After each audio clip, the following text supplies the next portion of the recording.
দর্শক, আপনারা জানেন যে মতামত পর্ব আমাদের সঙ্গে একজন বিশেষ অতিথি যুক্ত থাকেন। আজকেও আছেন একজন বিশেষ অতিথি। চলুন তার সাথে পরিচিত হয়ে নেই। আমাদের সঙ্গে আজকে যিনি আছেন তিনি সাংবাদিক ইলিয়াস খান, সাবেক সাধারণ সম্পাদক, জাতীয় প্রেস ক্লাব বাংলাদেশ। আসসালামু আলাইকুম। সালাম আলাইকুম। ভালো আছেন আপনারা? জি, ওয়ালাইকুম আসসালাম। ভালো আছি।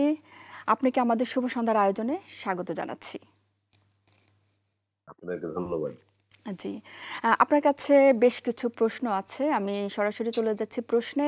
আপনার কাছে আমার প্রথম প্রশ্নটি হচ্ছে, তীব্র দাবদাহে পুড়ছে বাংলাদেশ। ৬৪ বছর পরে যশোরে দেশের সর্বোচ্চ তাপমাত্রা পৌঁছেছে ৪২.৬ ডিগ্রিতে। এই ধরনের প্রাকৃতিক বিপর্যয়ে সরকারের কতটা প্রস্তুতি আছে বলে আপনি মনে করছেন? শুভ সন্ধ্যা।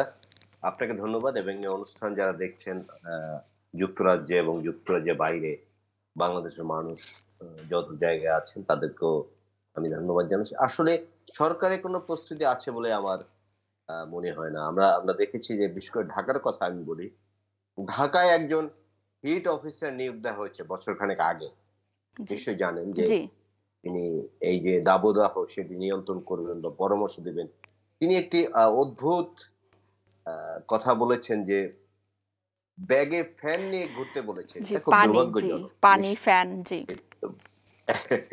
এটি নিশ্চয়ই আপনাদের চোখ এড়িয়ে যায়নি, আমরাও জি, দেখেছি। তো দেখেছি। এই কথা দিয়ে এগুলো মানুষের সাথে আসলে মকারি করা হচ্ছে। মানুষের সাথে প্রহসন করা হচ্ছে। গাছের একটু আগে আমি একটা রিপোর্ট দেখে আসলাম যে এই গাছের ডাল কাটার নিলাম হয়েছে। কিন্তু সেখানে পুরো গাছ কেটে ফেলতেছে। এখন বাংলাদেশের যে অবস্থা শুধু দাবদাহ না, বন্যারও নানা আশঙ্কা রয়েছে। আমরা জানি যে সমুদ্র সীমা সি লেভেলের পানি বেড়ে গেলে বাংলাদেশের অনেক অংশ ডুবে যেতে পারে। সে খবরটি জি, কিন্তু আমরা মাঝে, মাঝে দেখি। আমরা আসলে এখন উভয় সংকটে আছি। এবং আজকে আরেকটি রিপোর্ট দেখলাম যে আমরা জানি যে মধ্যপ্রাচ্যে মূলত গরমটি বেশি হয়। কিন্তু সেখানের চেয়েও এখন আমাদের এখানে আরো গরম বেশি। মানুষ হাঁসফাঁস করছে। জি, স্বস্তি পাচ্ছে না। অনেকে হিট স্ট্রোকে আজকে দেখে আসলাম যদি কাউন্ট করা হয় তাহলে মনে হয় ৪-৫ জন মানুষ মারা গিয়েছে। এগুলো খুব দুর্ভাগ্যজনক। তা আমি মনে করি যে আরো বেশি গাছ লাগানোর উদ্যোগ নেওয়া উচিত। আ যাতে মানুষ স্বস্তিতে থাকতে পারে সেই চেষ্টা করা উচিত। বাট সরকারের পক্ষ থেকে এ বিষয়ে আ কোনো উদ্যোগ আছে বলে আমার চোখে পড়েনি। কারণ আমরা জানি যে বর্তমান যে সরকারটি রয়েছে জি, এটি আসলে জনগণের ভোটে নির্বাচিত হয়নি। জনগণের প্রতি তাদের কোনো কমিটমেন্ট নেই কিন্তু। যে জনগণের কিসে সুবিধা হয়, কিসে অসুবিধা হয় সেগুলো তাদেরকে দেখতে হচ্ছে না বা তারা দেখছে না। কারণ জনগণের ভোটে তারা নির্বাচিত হয়ে আসেনি। তারা একটি ডামি নির্বাচনের মধ্য দিয়ে ক্ষমতাকে প্রলম্বিত করেছে শুধু। এর বাইরে আর কিছু নয়। তবে একটু কথাই বলতে চাই, আপনি যে প্রশ্নটি করেছেন, সরকারের পক্ষ থেকে কোনো উদ্যোগ নেই। বাট এই সুযোগে বাংলাদেশে যারা মানুষ রয়েছেন এবং যে আ কাজটি শুরু করেছিলেন দেশনেত্রী বেগম খালেদা জিয়া, বাংলাদেশে যে বৃক্ষরোপণ আন্দোলন জি, সেটি কিন্তু তিনি শুরু করেছিলেন। আপনারা জানেন যে বাংলাদেশের নদী, নালা, খাল, বিল অনেক কিন্তু সংকুচিত হয়ে আসছে। জি, অনেক ফারাক্কা বাঁধের কারণে, ফারাক্কা না শুধু ৫৪ টি নদীর বাঁধের কারণে বাংলাদেশের অনেক জায়গায় কিন্তু এখন মরুভূমি হয়ে যাচ্ছে। সুতরাং এসব বিষয়ে আপোস রফা করে বা এসব বিষয়ে ইন্ডিয়ার সাথে চুক্তি করে বাংলাদেশের নদী নালাগুলো যাতে খরস্রোতা থাকে, পানি থাকে সবসময় সেই ব্যবস্থা করা উচিত। একই সঙ্গে বেগম খালেদা জিয়া যে উদ্যোগ নিয়েছিলেন বৃক্ষরোপণ অভিযান বাংলাদেশে, সেটি যাতে আরো জোরালো করা হয়। সাম্প্রতিককালে কিন্তু এর কোনো আমরা আমরা কোনো কি বলে যে কোনো উদ্যোগ দেখছি না। সুতরাং সেই উদ্যোগ নেওয়া উচিত বলে আমি মনে করি। এবং ঢাকায়, বিশেষ করে ঢাকা এবং অন্যান্য বড় শহরগুলোতে আমরা জানি যে লেক, পুকুর জি, যা ছিল সব কিন্তু ভরাট করে ফেলা হচ্ছে, খাল। জি, এগুলো যাতে উদ্ধার করা যায়, মানুষ যাতে স্বস্তিতে বাস করতে পারে এবং এখন যে প্রাকৃতিক দুর্যোগটি চলছে, যেটি আপনি শুরুতেই বলেছেন, জি। আমরাও জানি ঢাকায় তো আর ফেস করছি আমরা। তো এগুলো না করলে, খাল-বিল অবমুক্ত না করলে, এগুলো যদি চালু আবার না হয়, তাহলে কিন্তু আমরা স্বস্তিদায়ক অবস্থা ফিরে জি, পারবো বলে আমি মনে করি। জি, জি। আপনি বলছিলেন যে সরকার কোনো উদ্যোগ নিচ্ছে না। আপনার কাছে এর মূল কারণ কি মনে হয়? কারণ এই যে তাপমাত্রা, এটা কিন্তু একটা জাতীয় সমস্যায় পরিণত হয়েছে। তো উনি উদ্যোগ আমি কেন তো আমি নিচ্ছেন তো না? শুরুতে আমি তো শুরুতেই একটু আগে বললাম যে, মানুষের প্রতি কমিটমেন্ট থাকতে হবে। এরা তো মানুষের ভোট নিয়ে ক্ষমতায় আসেনি। এরা তো ডামি নির্বাচনের প্রহসনের নির্বাচন, বিনা ভোটের নির্বাচন, কখনো, কখনো রাতের ভোটের নির্বাচন করে ক্ষমতা শুধু প্রলম্বিত করছে। তাদের তো মানুষের প্রতি কোন কমিটমেন্ট নাই। মানুষের প্রতি যখন কমিটমেন্ট থাকবে, যখন ফিলিং থাকবে তখন কিন্তু এসব কাজগুলো পজিটিভ কাজ, মানুষের জন্য কল্যাণকর কাজ করার উদ্যোগ নেবে। কিন্তু সেটাই তো এখন নেই। সুতরাং এই কারণেই মূলত তারা কোনো উদ্যোগ নিচ্ছে বলে আমি মনে করি না। জি, ধন্যবাদ। সঙ্গে আরো একটি বিষয় আছে, জি, যেটি আমি একটু টাচ করেছিলাম যে সরকারের যে নতজানু পররাষ্ট্র নীতি, যেমন ফারাক্কা বাঁধ, জি, ৫৪টি আন্তর্জাতিক নদীতে বাঁধ দেয়া হয়েছে। সেগুলো নিয়ে সরকার, আমাদের প্রতিবেশী রাষ্ট্র, আমাদের বন্ধু রাষ্ট্র, সরকার বলতে চায় তাদের সাথে কিন্তু ভালো চুক্তি কিন্তু বাংলাদেশের নেই। যে কারণে তিস্তা চুক্তি হচ্ছে না। তারপরে ফারাক্কা চুক্তি নামে আছে কিন্তু আদৌ কোনো বেনিফিট বাংলাদেশের মানুষ পাচ্ছে না। খরার সিজনে পানি পাচ্ছে না। সুতরাং আগে বলা হতো বিশেষ বিশেষ এলাকা মরুভূমি হয়েছে। এখন কিন্তু পুরো বাংলাদেশই মরুভূমি হয়ে যাচ্ছে। অনেক খালে পানি নেই, অনেক নদীতে পানি জি, নেই। এবং এর সঙ্গে সরকারি দখলদারিত্ব শুরু হয়েছে। খাল, বিল, নদী, নালা সব দখল করছে। জি, তারা জি। এবার সরকারি লোকজন করছে, এটাকে কোনো বাধা দিতে পারছে না। সুতরাং এগুলো যদি অবমুক্ত না হয় তাহলে কিন্তু আমরা স্বস্তিদায়ক কোনো অবস্থা পাবো বলে আমি মনে করি না। জি, ধন্যবাদ। আপনার কাছে আরেকটু জানতে চাই যে আবারও ব্রাহ্মণবাড়িয়ায় কসবা উপজেলা সীমান্তে ভারতীয় সীমান্তরক্ষী বাহিনী বিএসএফ গুলিতে বাংলাদেশি এক তরুণ কৃষক নিহত হয়েছে। এই সীমান্ত হত্যার বিরুদ্ধে কেন বাংলাদেশে তীব্র আন্দোলন গড়ে উঠছে না? আপনার কি মনে হয় এ ব্যাপারে? বাংলাদেশে এক ধরনের ভয়ের সংস্কৃতি গড়ে তোলা হচ্ছে। যেমন আপনার নিশ্চয়ই মনে আছে আবরার, জি, বুয়েটে জি, একজন মেধাবী ছাত্র। তাকে কিন্তু হত্যা করা হয়েছিল, তিনি ফেনী, মুহুরী নদী চুক্তি নিয়ে কিছু কথা বলেছিলেন। সে কারণে কিন্তু তাকে নির্মমভাবে ছাত্রলীগের কর্মীরা, নেতাকর্মীরা হত্যা জি, করেছে। জি, নির্মম। এটি আসলে একটি এটি এক ধরনের কি ভয় দেখাতে চায় এবং ভয়টা মানুষের মধ্যে ঢুকে গেছে।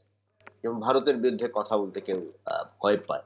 আর মানুষের মেন্টাল মেকআপ গত ১৫ বছরের দুর্বিনীত শাসনে অনেকটা চেঞ্জ করে ফেলেছে। তারা এমন একটি অবস্থা ক্রিয়েট করেছে, মানুষকে বোঝাতে চায় যে ভারত ছাড়া আমাদের কোনো গত্যন্তর নাই। জি, ভারত আমাদের সহযোগিতা না করলে, ভারত আমাদের পাশে না থাকলে আমরা বোধহয় টিকে থাকবো না। হ্যাঁ, ভারত পাশে থাকার ফলে এই যে বিনা ভোটের সরকার তারা টিকে আছে এবং এটি বিভিন্ন মানুষ কিন্তু বলছে। সুতরাং এই কারণে শুধু আপনি দেখুন আমাদের ৩০ লক্ষ মানুষের রক্তের বিনিময়ে আমাদের পূর্বসূরি আমাদের দেশটি উপহার দিয়েছেন। জি, সেই স্বাধীনতা দিবসে আমাদের ২ জন লোক বর্ডারে হত্যাকাণ্ডের শিকার হয়েছে। এবং এটি আপনি দেখবেন যে খুব দুর্ভাগ্যজনক যে পৃথিবী যে খুব, যেমন ভারত এবং পাকিস্তানের যে সীমান্ত, আমরা জানি যে সৃষ্টির পর থেকে এই ২ টি রাষ্ট্র পৃথিবীর সবচেয়ে বেশি বৈরী রাষ্ট্র বলে সবাই মনে করেন। কিন্তু সেখানে কিন্তু সীমান্তে হত্যাকাণ্ডের কথা আপনি শুনবেন না। কিউবা আমেরিকার সম্পর্ক অত্যন্ত খারাপ আমরা জানি। বা ছোট্ট একটি দেশ কিউবা। সেখানে সীমান্তে কিন্তু এ ধরনের হত্যাকাণ্ডের খবর আমরা জি। পাবো না। কিন্তু কিন্তু আমাদের বাংলাদেশে দেশে, এবং ভারতের সীমান্তে প্রায় এ ধরনের আসলে হত্যাকাণ্ড দেখা যায়। এবং এটি আর পৃথিবীর কোন দেশের সঙ্গে এই ধরনের হত্যাকাণ্ড ঘটে না। আমরা ওই মাঝে, মাঝে কি বলে যে ভারতের সরকার প্রধান বা রাষ্ট্রপ্রধান আসলে বিভিন্ন দাবি-দাওয়া জানানো হয়। কিন্তু এই দাবি-দাওয়া দাবি পর্যন্ত শেষ। এবং ভারত যদি দাবি পূরণ না করে, এখান থেকে যে বড় একটি প্রতিবাদ উঠবে, সরকারের পক্ষ থেকে দিন-দরবার করবে যে আমাদের সীমান্ত কিলিং গুলো বন্ধ করো, সেটি কিন্তু তারা করে না। তাদের মূল টার্গেট হচ্ছে ক্ষমতায় টিকে থাকা। ক্ষমতায় টিকে থাকার জন্য যদি মুখ বধির হয়ে থাকতে হয়, সেটি কিন্তু এই সরকার থাকবে এবং এখন থাকছে। সুতরাং আমাদের আসলে কি বলা যায় যে দুঃখ প্রকাশ বা মর্মবেদনায় ভোগা ছাড়া খুব বেশি কিছু করার আছে বলে মনে করিনি। একই সঙ্গে যে প্রশ্নটি আপনি খুব করেছেন, খুব ভালো করেছেন যে এই যে মানুষ কেন প্রতিবাদ করছে না? ওই যে, জি, যে কথাটাই বলেছি, এমন একটি ভয়ের সংস্কৃতি গড়ে তোলা হচ্ছে। এই জেলে পুরে রাখা হবে, হত্যা করা হবে, পরিবারের উপর অত্যাচার করা হবে। এই কারণে মানুষ এখন রাস্তায় নামছে না।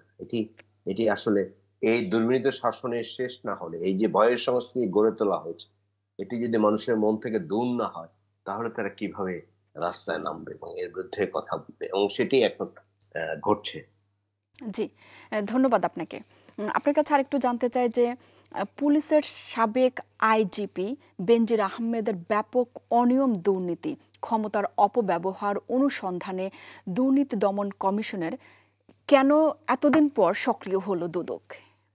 এটা আপনি কি মনে সেই করেন? প্রশ্নটি আপনার সেই প্রশ্নটি আপনার সঙ্গে আমারও, আমি এই উত্তরটি খুঁজে রেখেছিলাম যে এটি বলব যে সরকারের কতটা সদিচ্ছা আছে তার প্রমাণ হচ্ছে যে প্রায় ২ সপ্তাহের বেশি হয়ে গেছে, ২ সপ্তাহ বেশি। তারপরে এই বিষয়টি আলোয় আসলো। এতদিন রিপোর্টে ছাপা হয়েছে কিন্তু অনেক আগে। আমার আমার মনে হয় ১ জি, তারিখ বা ২ তারিখ এই রিপোর্টটি ছাপা হয়েছিল। কিন্তু এখন পর্যন্ত কোনো উদ্যোগ দেখেনি। কিন্তু এখন মামলা হয়েছে, একজন এমপি, এই ডামি ভোটার এমপি একজন, তিনি মামলা করেছেন, জি মানুষ কথা বলছে।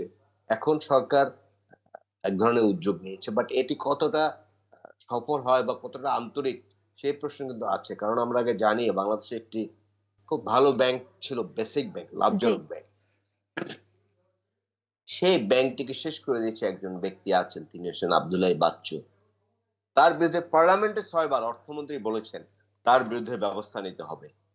কিন্তু তাকে কিন্তু এদেশের পুলিশ, আইন শৃঙ্খলা রক্ষাকারী বাহিনী, দুদক কেউ খুঁজে পায়নি। কারণ সরকারের সঙ্গে যখন অর্থমন্ত্রী বলেন তখনও যদি তার বিরুদ্ধে ব্যবস্থা না হয়, তাহলে তার ক্ষমতার উৎস কোথায় সেটি জি আমাদের বুঝতে হবে। জি হয়তো এই যে বেনজির সাহেবের বিরুদ্ধে নানা কথা হচ্ছে, তার বিরুদ্ধে বিভিন্ন রিপোর্ট এসছে, হয়তো 2-1 দিন আই ওয়াশ করবে, এরপরে দেখবেন মাফ পেয়ে যাবে। কারণ আমরা জানি যে বাংলাদেশ থেকে বিপুল পরিমাণ টাকা বাইরে পাচার জি হয়েছে, জি এবং পাচার কারা করেছে সেটি কিন্তু সরকারের নজরে আছে বা গোয়েন্দা সংস্থা জানে, কিন্তু কারো বিরুদ্ধে কিন্তু কোনো ব্যবস্থা নেওয়া হচ্ছে না। বাংলাদেশে এখন একটি, কি বলে এটাকে, এটি একটি এমন একটি দেশ হয়েছে এখানে যে অপরাধ করলে তার কোনো বিচার হয় না, অপরাধ না করলে তাদের বিরুদ্ধে বিচার হয়।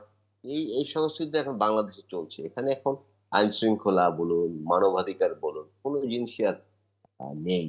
এখানে এখন যেভাবে দেশ চালাতে পারে, ক্ষমতায় টিকে থাকতে হলে যা যা করা দরকার সেটাই করবে, বাইরে কল্যাণকর কোনো চিন্তা নাগরিকদের জন্য রাষ্ট্র করছে না।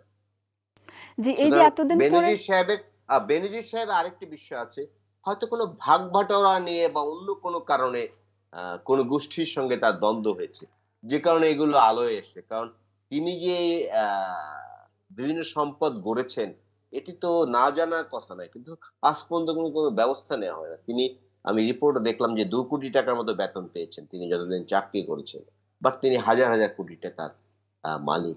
জি সুতরাং এটিকে নজর এড়িয়ে গেছে, নিশ্চয়ই নজর এড়িয়ে গেছে, এবং তিনি একটি দায়সারা পাল্টা বক্তব্য দিয়েছেন, নিশ্চয়ই আপনাদের চোখে পড়েছে। জি সেই বক্তব্য কিন্তু বেসিক্যালি কোনো ভিত্তি নেই, তিনি অস্বীকার করেননি কোথাও। যেমন গোপালগঞ্জে তার তিনি যে কি বলে রিসর্ট গড়ে তুলেছেন, সেটি কিন্তু বলেননি যে না আমি করি না, তিনি বলেছেন যে আমি করেছি, তার পারিবারিক জি সম্পত্তি। সুতরাং এই ফ্রিস্টাইলের দুর্নীতি বাংলাদেশে এখন চলছে। হয়তো বেনজির সাহেব একটু আলোয় এসছে, এরকম ঘটনা অনেক ঘটেছে, জি এতদিন ঘটছে, পরে আরো এই যে ঘটবে। সক্রিয় হওয়াটা এটা কি আসলে লোক দেখানো কিনা?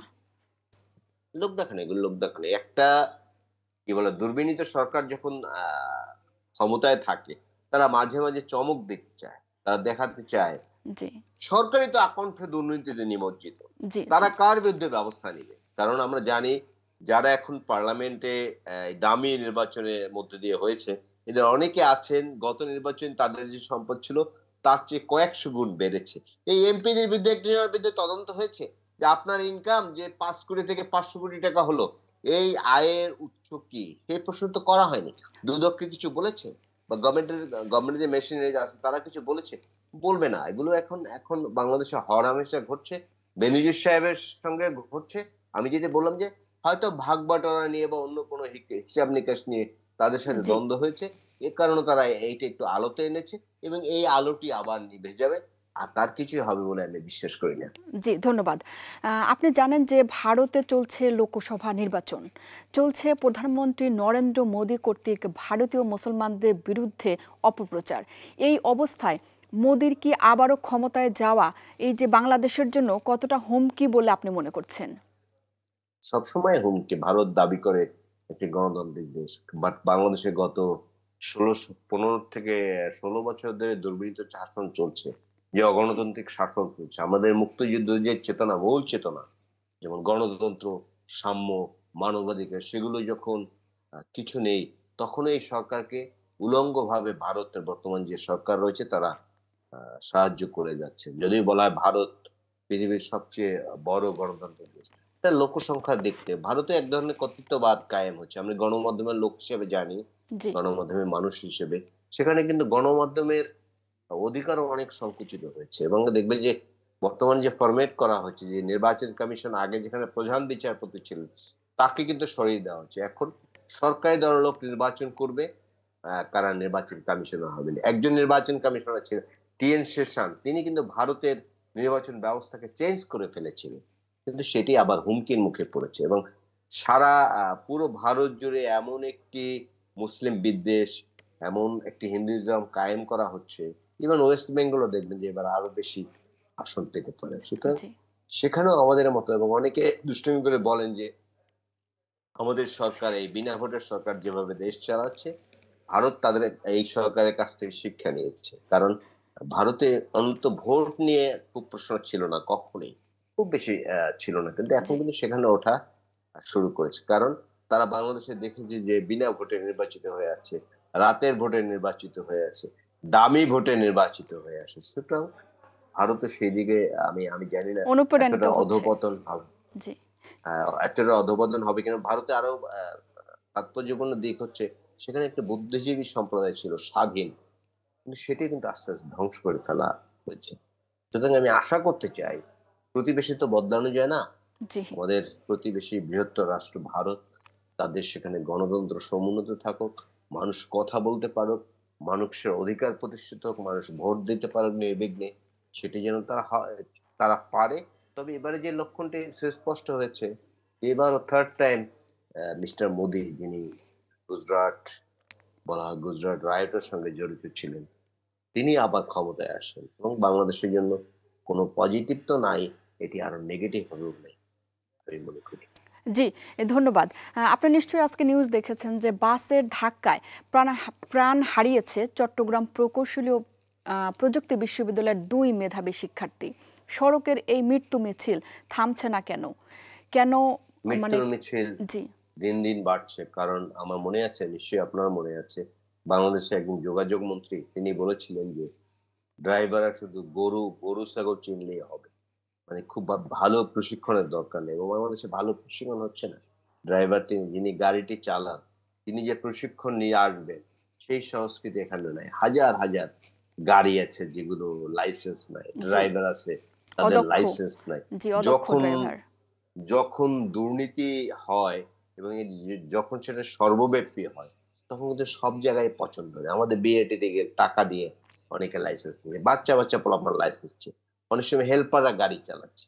তো আপনাদের যারা ফার্স্ট ওয়ার্ল্ডে আছেন, আমরাও দেখেছি সেসব জায়গায় এগুলো চিন্তা করা যায়। একজন ড্রাইভিং পাস করতে কত কি বলা হয় যে ধাপ পেরোতে হয়। জি, না, আমাদের এখানে তো সেই সংস্কৃতি নেই। রাস্তাঘাটে এটি এমন একটি দেশ যেখানে রাস্তায় ৭০ কিলোমিটার গতিবেগে গাড়িও চলে, ৭ কিলোমিটার গতিবেগে গাড়িও চলে, ২০ কিলোমিটার গতিবেগে গাড়িও চলে।